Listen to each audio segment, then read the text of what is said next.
হযরত ইসমাঈল আলাইহিস সালামের যুগ থেকে যে আরব জাতি এক আল্লাহর ইবাদত করত, যাদের হৃদয়ের গহীনে ছিল তাওহীদের খাঁটি আলো, ঠিক তার কয়েকশো বছর পর সেই আরবরা হঠাৎ কিভাবে মূর্তি পূজার সাথে জড়িয়ে পড়ল এবং যে কাবা ঘর নির্মাণ করা হয়েছিল আল্লাহর ইবাদতের জন্য, সেই ঘরে কিভাবে ঢুকে গেল ৩৬০টি মূর্তি।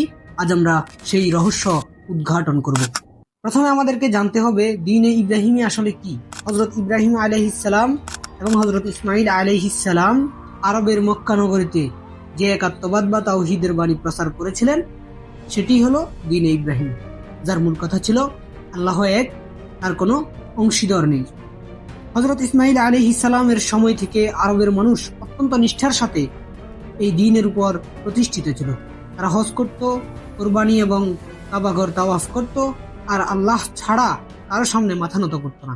শতাব্দীর পর শতাব্দী ধরে আরবের এই পবিত্র ভূমিতে মূর্তি পূজার কোনো অস্তিত্বই ছিল না। কিন্তু এখন প্রশ্ন হলো, এমন পবিত্র ধর্মের সাথে মূর্তি পূজার এই মারাত্মক মিশ্রণ কে, কখন বা কিভাবে ঘটালো? এই রহস্য উদ্ঘাটন করতে হলে আমাদেরকে ফিরতে হবে ইতিহাসের পাতা থেকে হারিয়ে যাওয়া কিছু অন্ধকার অধ্যায়ে। রাসূলুল্লাহ সাল্লাল্লাহু আলাইহি ওয়াসাল্লামের জন্মের প্রায় 1000 বছর পূর্বে খুজাআ গোত্রের এক প্রভাবশালী নেতার আবির্ভাব হয়, যার নাম ছিল আমর ইবনে লুহাই। ছোটবেলা থেকেই ধর্মের প্রতি অগাধ ভালোবাসা এবং ধর্মীয় বিভিন্ন বিষয়ে তার অসাধারণ ও চতুর সিদ্ধান্তের কারণে সে আরবের সাধারণ মানুষের মনে একজন ধর্মীয় আলেমের মর্যাদা পেয়ে যায়, যার ফলে আরবরা তাকে ঈশ্বরের প্রেরিত পুরুষ হিসাবে শ্রদ্ধা করতে শুরু করে। ঠিক এই সময়ে ঘটে সেই ঐতিহাসিক দুর্ঘটনা। আমর ইবনে লুহাই ব্যবসার উদ্দেশ্যে সিরিয়ার শাম অঞ্চলে সফর করেন। তিনি সেখানে গিয়ে দেখেন লোকজন পাথরের মূর্তির সামনে হাত জোড় করে দাঁড়িয়ে সাহায্য প্রার্থনা করছে। সিরিয়াবাসীদের বিশ্বাস ছিল এই মূর্তিগুলো আকাশ থেকে বৃষ্টি নামায় এবং মানুষকে কঠিন বিপদ আপদ থেকে রক্ষা করে। এ থেকে আমর ইবনে লুহাই মনে মনে সিদ্ধান্ত নেয় এই মূর্তির মাধ্যমে সে মক্কার মানুষদেরকে আল্লাহর নিকটে পৌঁছানোর একটি দৃশ্যমান মাধ্যম তৈরি করে দিবে। সে সিরিয়া থেকে হুবাল নামক এক বিশাল ও প্রাচীন মূর্তি এনে মক্কার কাবা শরীফে স্থাপন করে এবং ঘোষণা করে মানুষ আজ থেকে এগুলোর মাধ্যমে আল্লাহর কাছে সাহায্য প্রার্থনা করবে।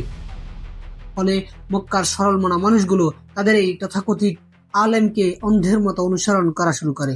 সবচেয়ে ভয়াবহ বিষয় হলো, আরবরা কিন্তু দ্বীন-এ ইব্রাহিমীকে পরিপূর্ণভাবে বাদ দেয়নি, বরং তারা দ্বীন-এ ইব্রাহিমের সাথে মূর্তি পূজাকে মিলিয়ে দেয়। এভাবে শয়তানের দোকায় পড়ে ধীরে ধীরে মক্কার প্রতিটি গোত্র নিজেদের পছন্দ মতো মূর্তি বানিয়ে পূজা করতে শুরু করে।